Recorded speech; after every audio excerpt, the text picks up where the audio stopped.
Today I will start about the embryology of the pharyngeal arch arteries and their fat, which includes the aortic arches. What is the introduction? Introduction including the formation of the primitive aorta. Then we'll do about the definition, origin, then transformation into adult arterial system, aortic arches at 6 weeks of intrauterine life, aortic arches at the 7th week of intrauterine life, arterial management at the 8th week of the life, and the arterial arrangement in the 6th month of the infants. Now, what about in detail the pharyngeal arch arteries? The first arteries to appear in the embryo are the right and the left primitive aortae. They are continuous with the two endocardial heart tubes. Now, right lower zone, you can see these are the two endocardial heart tubes. Each primitive aorta consists of a portion lying ventral to the foregut, that is called the ventral aorta. You can see in the given diagram, this is the portion on both the sides, ventral aorta, which lies in front of the foregut, and which is an arch portion lying in the first pharyngeal arch. So you can see first pharyngeal arch, right? Now, a dorsal portion lying dorsal to the gut, and that is the dorsal aorta. So we can see here about the primitive aorta, the two endocardial heart tubes, including the ventral portion and the dorsal portion. Now figure showing here the relations of the first aortic arch, pharyngeal arch to the heart tubes before fusion of the heart tubes. Now what about the after fusion of the two endocardial tubes? The two ventral aortae partially fuse to form the aortic sac. So here the yellow colored is going to visualize in the diagram. That is the aortic sac, which is formed by the fusion of the two ventral aortae. Okay. Now here we can see here the relation. So here after the fusion of the two endocardial tubes, the two ventral aortae partially fused to form the aortic sac, and the unfused part remaining. What about the unfused part? Remaining the right and the left horn of the sac. So you can see the right and the left horn of the sac. So both of these two with the after fusion, we can see the aortic sac and the right and left horns of the aortic sac respectively.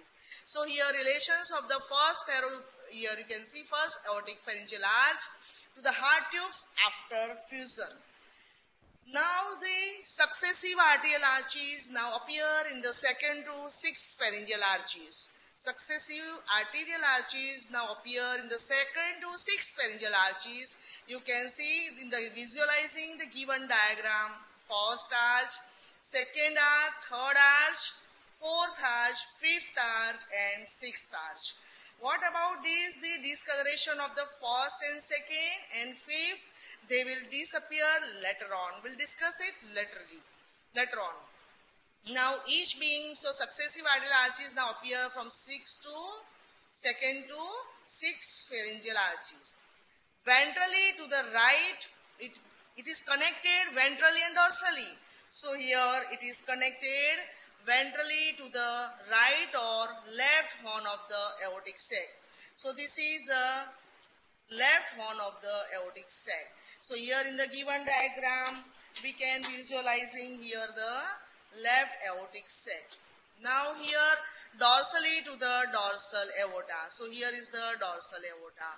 So these pharyngeal arches from 2nd to 6th, which are connected ventrally to the right and the left horn of the aortic arch, right lower zone in the given diagram, and dorsally to the dorsal aorta.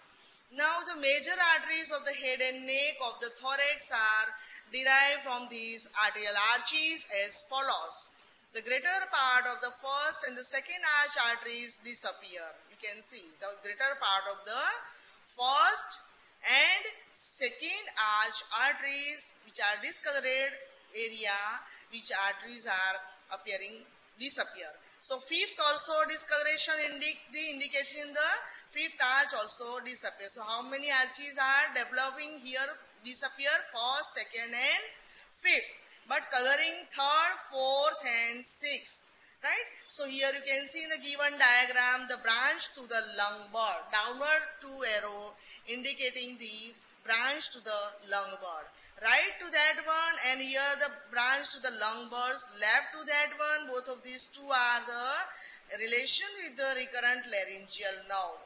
Okay, now this is about the aortic sac, and this is the right horn of the aortic sac. This is about the left horn of the aortic sac. Now here the truncus arteriosus. Okay. Now both the aorta on the lateral side opposite to the fourth aortic arch, which give rise to the seventh cervical intersegmental artery. So we'll go in detail about later on. So which are the arches will disappear, first, second and fifth, which also disappear, showing in the diagram. What is happening in the adult life? The first arch artery, which is disappear, is represented by the maxillary artery. Right? The second arch artery persists for some of the fetal life as the stapedial artery. It may contribute to formation of the external carotid artery. Now the aortic sac is therefore now connected only with the arteries of the third, fourth and sixth arches. Now here in the diagram you can see this is the third, fourth and sixth. Here you can see connecting here the fate of the arches, disappearance of first and second, fifth arteries, disappearance of the ductus corticus on both the sides. Now here third, fourth, sixth arteries. Third and fourth arteries can open into the ventral part. You can see in the given diagram, this is about the third and fourth. Both of these two are in the ventral part, right? This is the dorsal. So which arch is visualized? The sixth arch. So third and fourth aortic arches here connecting with the ventrally, and here dorsally the sixth aortic arch. So third and fourth arch arteries open into the ventral part and sixth artery into the dorsal part of the aortic sac. So this is the aortic sac, this is the sixth connecting with the dorsal and ventrally the third and the fourth arches. Okay. Now the spiral septum that is formed in the truncus arteriosus extend into the aortic sac and fuses with the posterior wall in such a way that the blood from the pulmonary trunk which passes into the sixth arch artery, while that from the ascending aorta passes into the third and fourth arch arteries. Now here in the given diagram, this is the aortic sac. Bilaterally you can see here in the given diagram, third and fourth arch arteries here ventrally connected is a part of the aortic sac. Now dorsally sixth arch artery you can see, right? Now what is here indicating the blood from the pulmonary trunk passes into the, so you can see this is the dorsal part and sixth. So blood from the pulmonary trunk and the ascending aorta formed by the subdivision of the truncus arteriosus here passes through the sixth pharyngeal arch. So what is given here? The fuses with the posterior wall in such a way that blood from the pulmonary trunk which passes only into the sixth arch, while that from the ascending aorta passes into the third and fourth arch arteries. So you can see here this is the pulmonary trunk and this is the ascending aorta, right? So ascending aorta passes through the third and fourth arch, aortic arches. So clear? So the spiral septum that is formed in the truncus arteriosus extends into the aortic sac and fuses with the posterior wall in such a way that the blood from the one pulmonary trunk which passes only into the sixth arch artery and blood from the ascending aorta passes into the third and the fourth arch arteries. So here the diagram indicating that this is the diagram. The portion of the right dorsal aorta, here you can see the part of the right dorsal aorta between the point of attachment of the sixth arch, between the point of attachment of the sixth arch. Here you can see sixth arch. This is the right side, this is the left side. So the portion of the right dorsal aorta between the point of attachment of the this is fourth arch artery and point of the fusion of the two dorsal aortae which are disappearing here. Again I will repeat, the portion of the right dorsal aorta between the point of the attachment of the fourth arch artery and point of the fusion of the two dorsal aortae disappear again, right? Now you can see here the 7th cervical intersegmental artery forms the subclavian artery. Now the portion of the right dorsal aorta we have discussed. Now each 6th artery gives off an artery to the developing bud. What is given here? The developing bud. So this is the 6th arch artery on both the sides of the aortic sac. So downward vertical arrow here indicating on the each 6th arch artery which gives off an artery to the developing bud. On the right side, the portion of the 6th arch appear artery between the bud and the dorsal aorta. Here you can see disappear later on. But here you can see in the visualizing the diagram, right? Between the lung bud and the portion of this. The right side, this area is disappear. Now here you can see in the diagram, on the left side, what happening on the left side?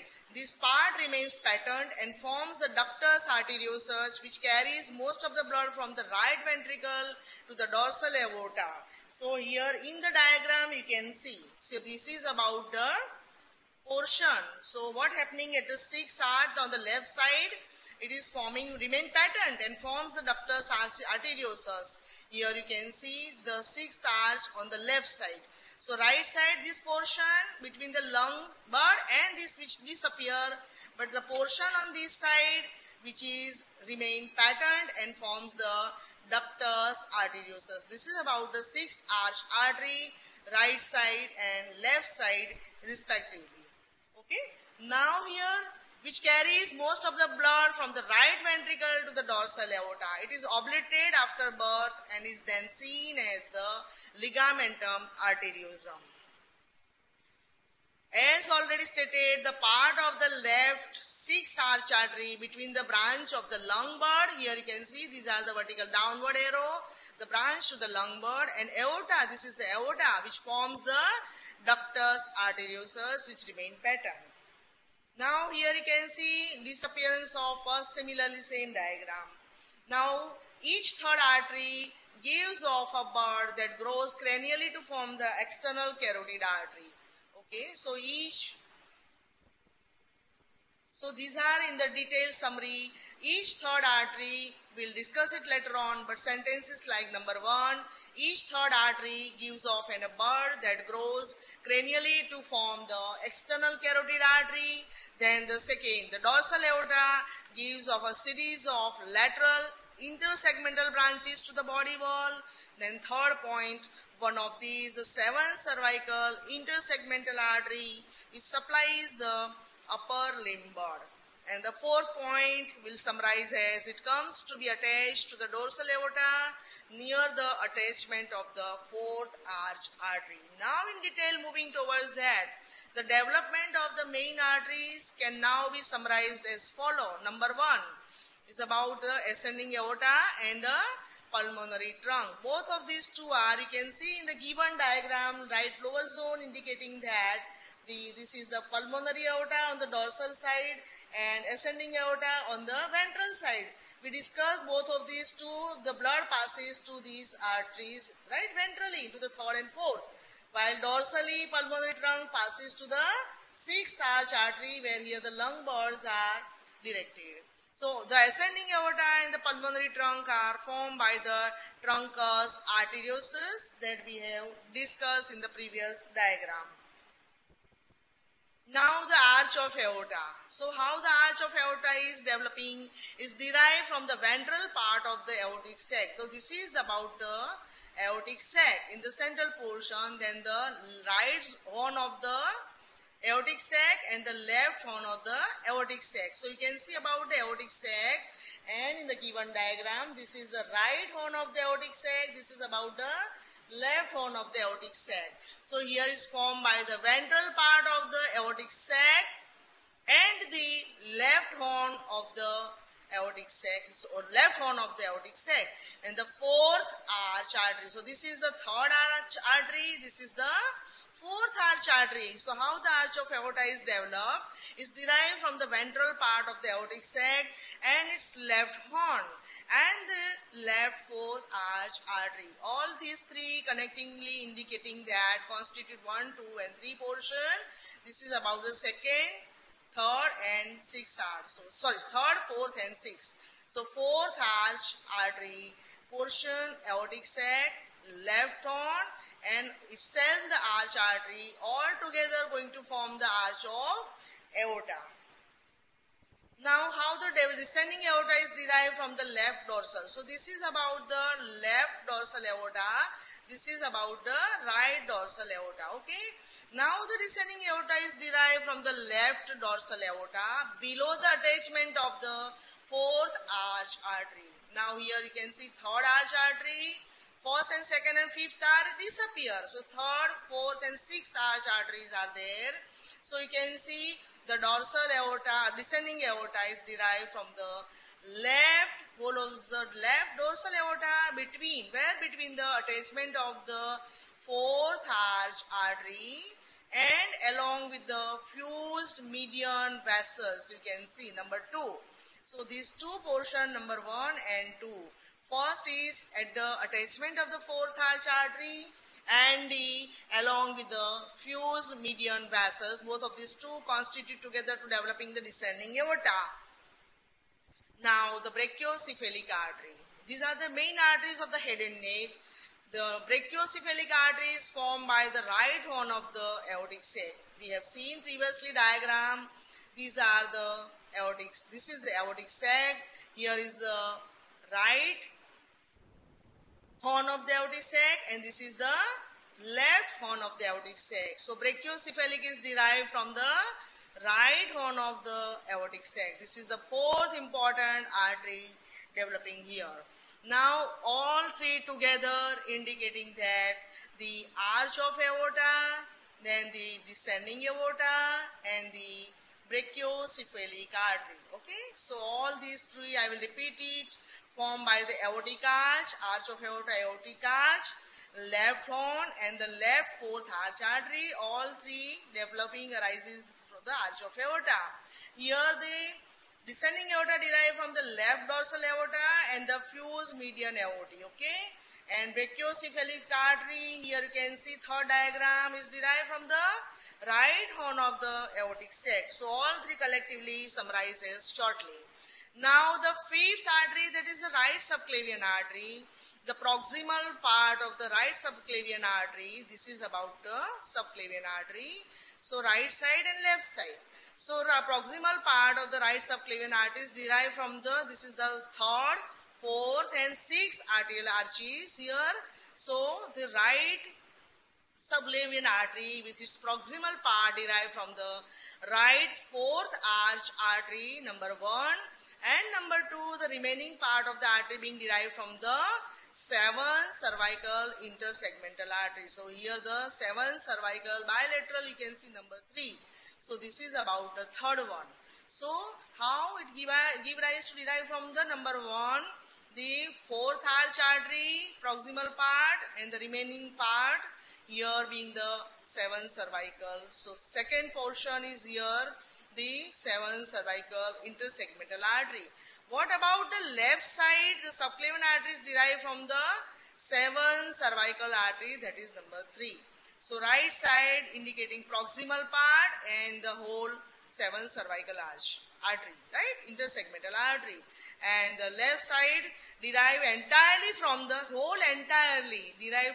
7th cervical intersegmental artery, which arises from the dorsal aorta opposite the attachment of the fourth arch artery. You can see this is the third arch artery, this is the fourth arch artery and this is the sixth arch artery. Here you can see the lung bud, branch to the lung bud. Okay, so this is about the pulmonary trunk. This is about the ascending aorta in the region of the aortic sac. Now here you can see the right horn of the aortic sac and left horn of the aortic sac. And here both of these two sides, here you can see the subclavian artery. Right is from the proximal part, here from the, we have discussed about the fourth arch artery and remaining from the seventh cervical and intersegmental artery. But left subclavian is entirely derived from the seventh cervical intersegmental artery. Now, important another artery, that is the common carotid artery, is derived on. So here we can see in the given diagram, this is about the pulmonary trunk, branch to the lung bud. Here the dorsal aorta, here the ventral aorta, here the aortic sac, here the right horn of the aortic sac, left horn of the aortic sac. So here we can see, this is about the third arch, this is about the fourth arch, this is about the sixth arch. Now, red color indicating that the common carotid artery is derived on either side from part of the third arch artery, and that is proximal to the external carotid artery. So this twig, that is the external carotid artery from the common carotid artery and the internal carotid artery. So how many branches of the common carotid artery that you have discussed in the gross anatomy? Common carotid artery is divided into two. One is the internal carotid artery and external carotid artery. Now, proximal to the external carotid artery, on the third arch artery, it gives rise to the common carotid artery. Okay, so this is about the third arch artery, proximal to the external carotid artery. Now, internal carotid artery, we have seen the previous diagram, red color indicating that. So, here the common carotid artery and here is the internal carotid artery is formed by the portion of the third arch artery, this is third arch artery, fourth arch artery, sixth arch artery.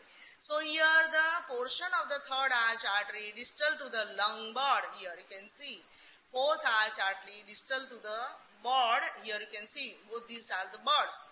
Along with the origin of the dorsal aorta, cranial to the attachment of the third arch artery. Right, so this is the cranial and caudal. So cranial to the attachment of the third arch artery. As the right, third and fourth arch artery arises from the, so you can see the right and the left horn. So as the third and fourth arch arteries arises from the right horn of the aortic arch, aortic sac, the common carotid artery and subclavian arteries become branches of the brachiocephalic. So here the brachiocephalic, the common carotid, the external carotid, internal carotid, and this is about the subclavian. So we clear? So about, I will repeat, this is the right horn of the aortic sac. Here you can see give rise to the subclavian, and here it give rise to the common carotid, right? Brachiocephalic. Brachiocephalic gives two on the right side, right subclavian and right common carotid. This right common carotid give rise to the external carotid artery and internal carotid artery. So we have discussed all these three, summarized as the right and third and fourth artery arises from the right horn of the aortic arches, the common carotid artery, and here the subclavian arteries here becoming branch of the brachiocephalic artery. Now summarize in all the diagrams the right subclavian artery, number 1, then the common carotid artery and internal carotid artery. So we have discussed all these three in the previous diagram. Now, at already mentioned the external carotid artery, here we can see visualizing this is the third arch artery, fourth arch artery and sixth arch artery, right? First and second and fifth arch disappear. First, second and sixth arch disappear. I told you about the first representing the maxillary, second representing the stapedial artery in the first two PPT. So as already mentioned, the external carotid artery arises as a bud from the third arch artery. Visualizing clear? Now the pulmonary arteries. So here color indicating that the arteries, that is the exception. What is the function normally about the artery? Artery carries the purified oxygenated blood, right, from the heart to the other part of the body. But exceptionally the pulmonary artery and the umbilical arteries are which convey the impurified deoxygenated blood.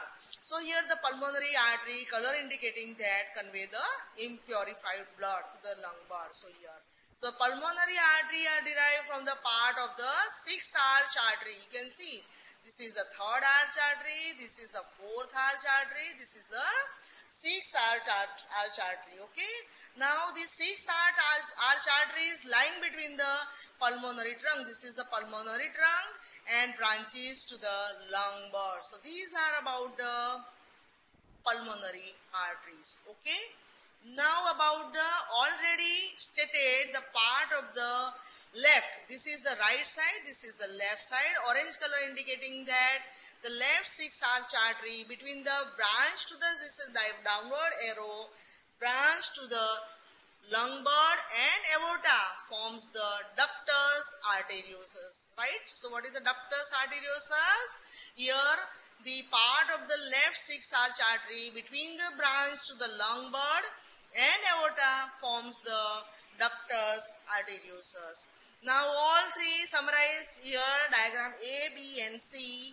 The external carotid artery you can see, the pulmonary arteries and the ductus arteriosus. Okay, that we have discussed in the previous diagram. Now summary of the adult derivatives of the truncus arteriosus, aortic sac and aortic arches. So adult derivatives number 1 and embryologically structure. So where the ascending aorta is derived embryologically from the truncus arteriosus. Arch of aorta, aortic sac, left horn of the sac and left fourth arch artery. Right? Now I will give you idea about that from next to the below here pulmonary artery, part of the sixth arch artery. Pulmonary trunk, truncus arteriosus. So here you can see in the diagram, so ductus arteriosus, right? Now here you can see the pulmonary trunk at the sixth arch artery. So here the paragraph indicating that shortly the descending aorta, left dorsal aorta and fused dorsal aorta. Now brachiocephalic artery, right horn of the aortic sac, the right subclavian artery, right fourth arch artery and seventh cervical intersegmental artery. What about the left subclavian artery? The left seventh cervical artery, intersegmental artery that we have seen in the previous diagram. Common carotid artery, proximal part of the third arch artery. Internal carotid artery, distal part of the third arch artery and cervical part of the dorsal aorta. External carotid artery in the form of the bud from the third arch artery. We have seen in the previous diagram. The pulmonary trunk derived from the embryologically structure, that is from the truncus arteriosus. And the pulmonary artery part of the sixth arch artery. And ductus arteriosus part of the left sixth arch artery between the lung bud and the aorta. So all this is about the summary of the adult derivatives of the truncus arteriosus, aortic sac and aortic arches. Now what is the relationship of the main nerves of the head and neck to the arteries can be explained on the basis of the development of the arteries. The nerve of the pharyngeal arches are at first lateral to the corresponding artery. In the given diagram you can see the nerves indicating green color. These are the lateral to the arches. So here the third pharyngeal arch, fourth arch artery and the sixth arch artery, right? So here color indicating the pulmonary artery. So you can see here is the lateral nerves, the head and neck, main nerves of the head and neck. Here the explain basis of the development. So the nerves of the pharyngeal arch arteries at the first lateral to the corresponding artery, the nerves of the first, second and third arches, these are the fifth, seventh and ninth retain their lateral position. The disappearance of the ductus corticus enable the nerve of the fourth arch, superior laryngeal nerve to move medially and it becomes to lie to the main arteries of the neck, right? So here the diagram indicating that the superior laryngeal nerve. So moving towards the medially. Now with the disappearance of the sixth arch artery on the right side, this is on the right side. So you can see that we have discussed and seen the diagram about that. The portion between the lung bud and the aorta will disappear. The disappearance of this part on the right side, the nerve moves cranially, right? So nerve moves cranially and come in relation with the fourth arch artery, that is the subclavian. Okay, so relations are visualizing here. The next diagram here you can see in the given diagram. So here is the recurrent laryngeal nerve and the ligamentum arteriosum, right? So this is about the diagram relationships of the vagus and the recurrent laryngeal nerve. So is the viva question that the carotid sheath containing the internal carotid artery, common carotid artery, between these two, the vagus nerve, and behind that is the sympathetic part. So cervical part of the sympathetic chain. And the anterior wall of the carotid sheath, what is embedded in the anterior wall of the carotid sheath? Tensa cervicalis nerve. That you have discussed theoretically in the gross anatomy. So how the recurrent laryngeal nerve is also, there is a branch of the vagus nerve. You can see this is the vagus. Right? So in relation to the internal and external carotid artery, this is the common carotid artery. Now on the left side, right? So what happening? I told you, barabar. Now left side, it retains its relationship to the red part of the sixth arch artery. Here you can see the ligamentum ductus arteriosus, sixth arch artery, which forms the ductus arteriosus. With the elongation of the neck, the descent of the heart, these nerves are dragged downwards and therefore have to follow the recurrent course of the larynx. So summarize the relationships of the vagus nerve and the recurrent laryngeal nerves to the aortic arches for explaining here nicely. Now what are about the anomalies, right? The anomalies of the pharyngeal arch arteries, the anomalous development of the pharyngeal arch arteries, here we can see. We have seen that the development of the normal arterial pattern is depend upon the disappearance of some part of the pharyngeal arch arteries. Okay, so what we have done in the previous PPTs, we have seen that the development of the normal arterial pattern is dependent upon the disappearance of the part of the pharyngeal arches. Occasionally, this process is distributed in that, number one, some parts that normally disappear which may persist, and some parts that normally persist may disappear.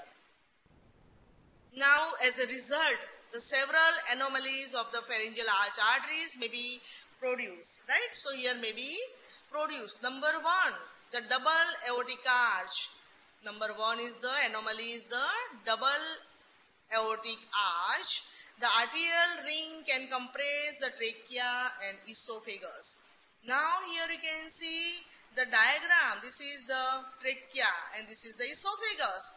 The trachea, we can see the tracheal rings are along with the blue portion, and behind that is the esophagus.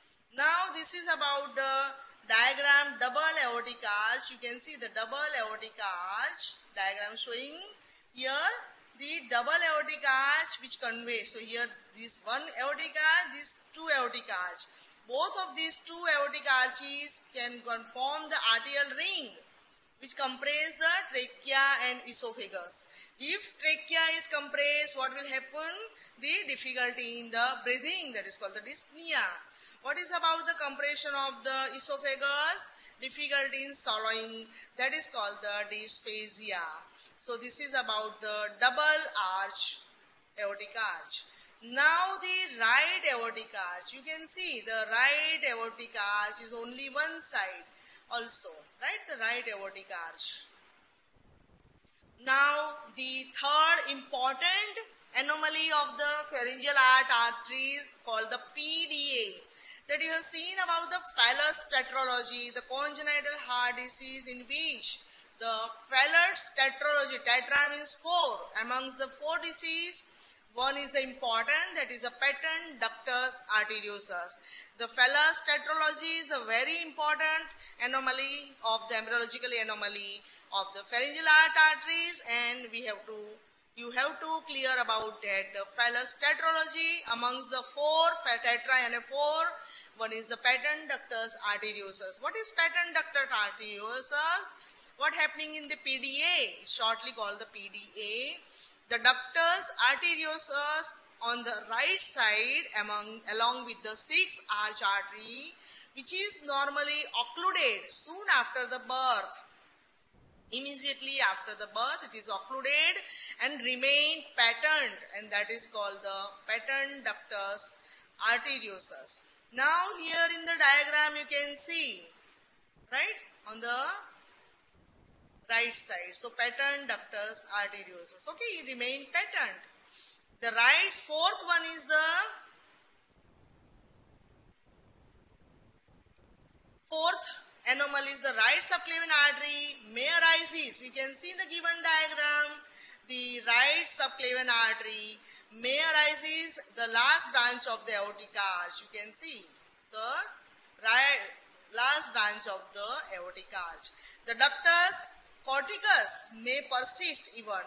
As a result, the left internal carotid artery directly derived from the aortic arch and right internal carotid derived from the subclavian artery. So all these are the indicating about anomalies associated with the development of the aortic arches, right? And the abnormal vessels in this diagram indicating showing about the red color. Again, you can see shortly summarized all the diagrams indicating double aortic arches. We have discussed the compressing the trachea and esophagus. Second, right aortic arch.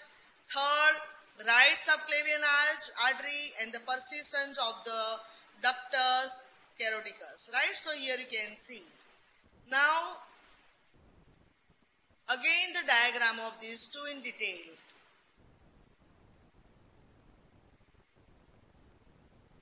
Now, fifth important anomaly of the pharyngeal arch artery, that is about the right subclavian artery may arise at the last branch of this is the right subclavian artery, which may arise as the last branch of the aortic arch. Such an artery runs to the right behind the esophagus. So, this is the esophagus, okay. This is about the esophagus. So, you can see in the given diagram where this artery is lying behind the esophagus along with the aorta. This is the aorta. Along with the aorta, this artery forms an arterial ring. Here it forms the arterial ring enclosing the trachea and esophagus. Now here the anomalies of the pattern of the main branches of the arch of aorta.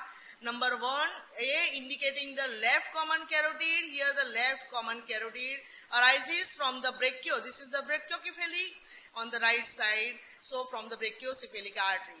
The left subclavian artery, here you can see the left subclavian artery, even though, and the left common carotid arteries arising from the common stem, the left brachiocephalic, okay. And the left vertebral, you can see the left vertebral artery arising directly from the arch of aorta. Otherwise, normally vertebral artery is a part of the first part of the subclavian artery, opposite to the internal thoracic artery origin. That is a normal anatomy. Now, the aorta may show a localized narrowing of the lumen, leading to partial or even complete the obstruction to blood flow, and this condition is called the coarctation of the aorta. So I told you about the phallus tetralogy, that is the embryologically anomaly of the pharyngeal arch. That is the most important theory short note, that is the applied aspect. What happening in which the developmental defect is called the coarctation of the aorta. The aorta may show a localized narrowing of the lumen, leading to the partial or even complete obstruction to the blood flow, and condition is called the coarctation of the aorta. I told you about the phallus tetralogy amongst the tetra and 4. Number 1 is the PDA that we have discussed, the pattern ductus arteriosus. Number 2, coarctation of the aorta. Right? The coarctation is mostly, you can see in the diagram. So narrowing, you can see the preductal. This is the aorta. This is the preductal and this is the postductal. So this is the ductus arteriosus. So coarctation is mostly frequently seen near the attachment of the ductus arteriosus. You can see ductus, so 6th arch artery. So this is about the ductus arteriosus, right? And ductus arteriosus, so this is about that one. Proximal is the preductal coarctation, and here the distal to the ductus arteriosus is the postductal coarctation, right? And the descending aorta.